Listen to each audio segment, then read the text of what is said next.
On हो गया sir. Charles Augustine दे कुलाम।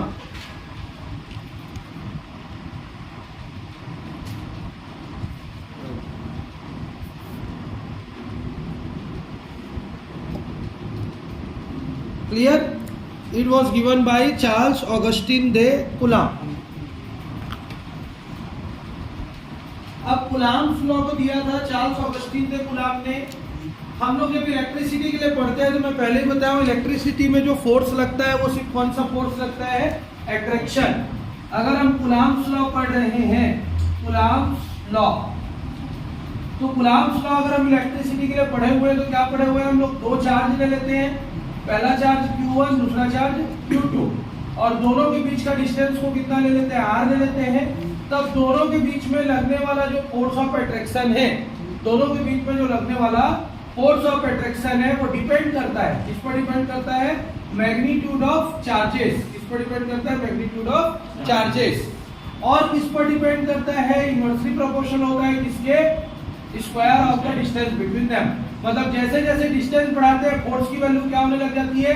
Decrease. और जब चार्ज को प्रोडक्ट करते हैं तो फोर्स की वैल्यू कैसे होने लग जाती है? इंक्रीज। ये था हमारा कुलाम्स इनवर्स स्क्वायर लॉ, किसमें? इलेक्ट्रोस्टैटिक फोर्स एंड फील्ड में। लेकिन अभी हम लोग मैग्नेटोस्टैटिक्स के लिए पढ़ रहे हैं। किसके लिए पढ़ रहे हैं? मैग्नेटोस्टैटिक्स के लिए। तो हम लोग क्या करेंगे? मैग्नेटोस्टैटिक्स में हम लोग को पता है इसमें सिर्फ अट्रैक्शन होता है। इसमें क्या होता है? चार्ज वाले में सिर्फ अट्रैक्शन। लेकिन जब मैग्नेटोस्टैटिक्स पढ़ते हैं तो उसमें अट्रैक्शन के साथ साथ क्या होता है? रिपल्सन भी होता है। तो इसका हम लोग वैल्यू ले लेंगे QM1, इसका वैल्यू हम ले लेंगे QM2। माना दो हम लोग पोल्स लेते हैं, पहला पोल क्या है? A, दूसरा पोल क्या है? B। पहले पोल का पोल स्ट्रेंथ कितना है मान के चलते हैं? QM1। और दूसरे पोल का पोल स्ट्रेंथ कितना है मान के चलते हैं? QM2। और दोनों के बीच के डिस्टेंस को हम क्या ले लेते हैं? Small d।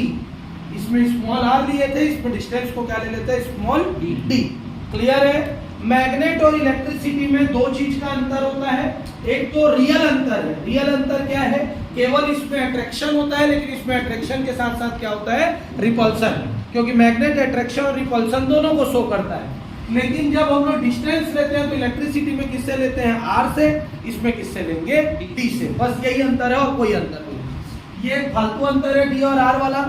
हम R से भी बना सकते हैं क्वेश्चन को, कोई प्रॉब्लम नहीं है। लेकिन ओरिजिनल अंतर क्या है कि इसमें जो फोर्स लगेगा वो सिर्फ फोर्स कौन सा लगेगा? अट्रैक्शन। लेकिन इन दोनों पोल्स के बीच में जो फोर्स लगेगा वो फोर्स अट्रैक्शन प्लस रिपल्सन, दोनों फोर्स होगा। क्लियर है यहाँ पर तक? मतलब डेफिनेशन में क्या लिखेंगे?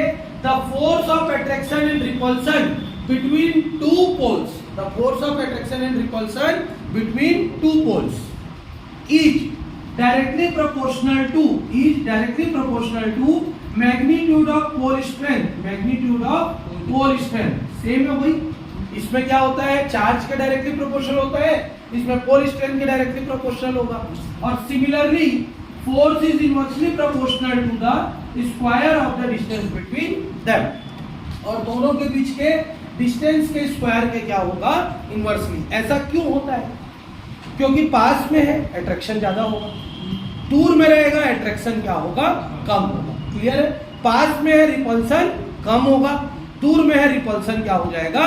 ज्यादा हो जाएगा। क्लियर है यहाँ पर तक? तो अपोजिट चलता है। अगर दो ऑब्जेक्ट है, दोनों के बीच में क्या है? पास में है तो अट्रैक्शन ज्यादा होगा, अट्रैक्शन मोर। और जैसे ही इसका डिस्टेंस को बढ़ा देंगे तो अट्रैक्शन क्या हो जाएगा? लेस। क्लियर है यहाँ पर तक कि नहीं है? अब इसका अपोजिट होता है रिपल्सन, तो यहाँ पे रिपल्सन क्या हो जाएगा? लेस। और यहाँ क्या हो जाएगा? रिपल्सन मोर। क्लियर है यहाँ पर तक? तो दो मैग्नीट्यूड ऑफ पोल स्ट्रेंथ के बीच में लगने वाला जो फोर्स है वो उसके मैग्नीट्यूड के क्या होता है? डायरेक्टली प्रोपोर्शनल होता है। और इनवर्स ऑफ स्क्वायर क्या होता है? डिस्टेंस के स्क्वायर के इनवर्सली प्रोपोर्शनल होता है। दोनों को एक साथ मिलाएंगे तो क्या लिखेंगे? Directly proportional to QM1 QM2 upon क्या लिख देंगे? D का स्क्वायर। ये वाला साइन हटता है तो क्या लगता है? Constant. So F is equal to क्या हो जाएगा? K QM1 into QM2 by D का स्क्वायर हो गया। क्लियर हो गया? मतलब के क्या है यहाँ पे? Proportionality constant. क्या है? प्रोपोर्शनलिटी कांस्टेंट है। अब के की वैल्यू अगर इलेक्ट्रिसिटी के लिए हमने क्या लिया था? 1/4 पाई एप्सिलॉन नॉट, या एक और लिया था 9 × 10⁹ न्यूमेरिकल के लिए ये लिए थे, और अगर हमको डेरिवेशन बनाना था तो ये रखे थे कांस्टेंट वैल्यू। वैसे ही यहाँ पे के की वैल्यू हो जाएगी इसके लिए फॉर एसआई सिस्टम। इसके लिए फॉर एसआई सिस्टम, दोनों सिस्टम के लिए अलग अलग बनाना है। तो अगर एसआई सिस्टम के लिए बनाएंगे तो क्या लिखेंगे? For SI system, SI system के लिए के की वैल्यू होगी μ0/4 पाई। कितनी होगी? μ0/4, या इसकी वैल्यू होगी 10⁻⁻7। कितनी होगी? 10⁻⁻7। पुट करो F कैसे लिखेगा? μ0/4 पाई QM1 × QM2/d²। और यूनिट क्या लिखेंगे? यूनिट तो वही आएगा, न्यूटन, क्योंकि फोर्स है। ठीक। और फॉर सीजीएस सिस्टम लेंगे तो क्या लेंगे? सीजीएस सिस्टम के लिए, सीजीएस सिस्टम के लिए लेंगे तो के की वैल्यू को कितना ले लेते हैं? 1। सो F क्या हो जाएगा? 1 × QM1 × QM2 बाई कितना हो जाएगा? d²। और यूनिट क्या लिखेंगे इसका? डाल। क्लियर है यहाँ पर तक?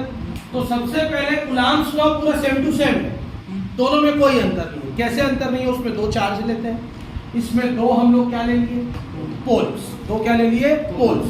उसमें दोनों चार्ज की वैल्यू Q1 Q2 होती है, इसमें पोल्स की वैल्यू कितनी हो गई? QM1 QM2। क्योंकि पोल का स्ट्रेंथ को हम किससे डिनोट करते हैं? QM से। पोल का स्ट्रेंथ को किससे डिनोट किया जाता है? QM से। अब दोनों के बीच में अट्रैक्शन भी हो सकता है और दोनों के बीच में रिपल्सन। अपोजिट रहेंगे तो अट्रैक्शन होगा और सेम रहेगा तो क्या होगा? रिपल्सन होगा। अब दोनों के बीच में जो अट्रैक्शन और रिपल्सन फोर्स है वो एक हो तो डिस्टेंस पे उल्टा डिपेंड करेगा। जैसे जैसे डिस्टेंस कम करते जाएंगे ये बढ़ता जाएगा, और डिस्टेंस बढ़ाते जाएंगे तो ये कम होता जाएगा। तो फोर्स इनवर्सली हो गया डिस्टेंस के स्क्वायर के। और फोर्स डायरेक्टली किस पे डिपेंड करेगा? दोनों के मैग्नीट्यूड पे। क्योंकि हमको पता है जैसे जैसे हम मास बढ़ाते जाते हैं अट्रैक्शन बढ़ता जाता है। देखे हुए हैं कि अगर इतना बड़ा मैग्नेट रखें और यहाँ पे पार्टिकल को रखें तो धीरे से अट्रैक्ट करेगा, इतना बड़ा मैग्नेट रखें और पार्टिकल को रखें सटाक से अट्रैक्ट करेगा। तो जब मैग्नीट्यूड बढ़ाते जाएंगे तो अट्रैक्शन फोर्स भी उसका क्या होने लगेगा? बढ़ने लगेगा। क्लियर है? तो ये फोर्स डायरेक्टली प्रोपोर्शनल होगा मैग्नीट्यूड के प्रोडक्ट के और इनवर्सली प्रोपोर्शनल होगा डिस्टेंस के स्क्वायर के। दोनों को एक साथ लिख दिया तो ये ऊपर में है ये नीचे में है, मल्टीप्लाई होगा तो ऊपर नीचे हो जाएगा। इतने का मल्टीप्लाई 1 से करोगे तो ऊपर में आ जाएगा। वो एक साथ लिख दिए, ये वाला साइन हटेगा तो क्या लगेगा? कांस्टेंट के लग गया। अब के कांस्टेंट लगा, के की वैल्यू क्या है? प्रोपोर्शनल कांस्टेंट है। के की वैल्यू दो टॉप होगी, एक एसआई सिस्टम पे होगी और एक किस पे होगी? सीजीएस सिस्टम पे। एसआई सिस्टम पे कितना लेना है इसको? μ0/4 पाई 10⁻⁻7 न्यूमेरिकल वैल्यू है, और k क्या ले लेंगे? सीजीएस सिस्टम पे 1 ले लेंगे। क्लियर? चलो थ्योरी लिखो। According to this law, according to this law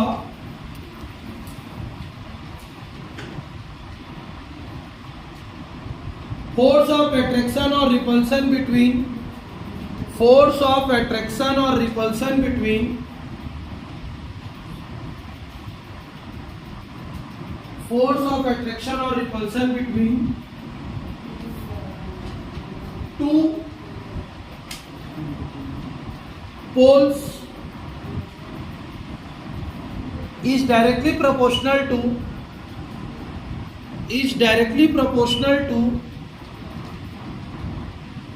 the product of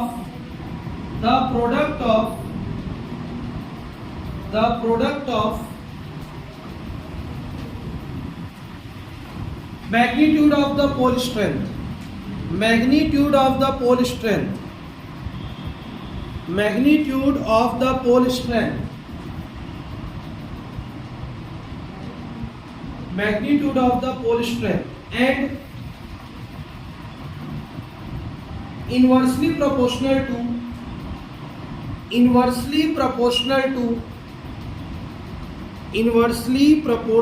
to the square of the distance between them, square of the distance between them, square of the distance between them square of the distance between them, full stop. Note करो यहाँ से पूरा यहाँ तक और फिर ये। एक मिनट।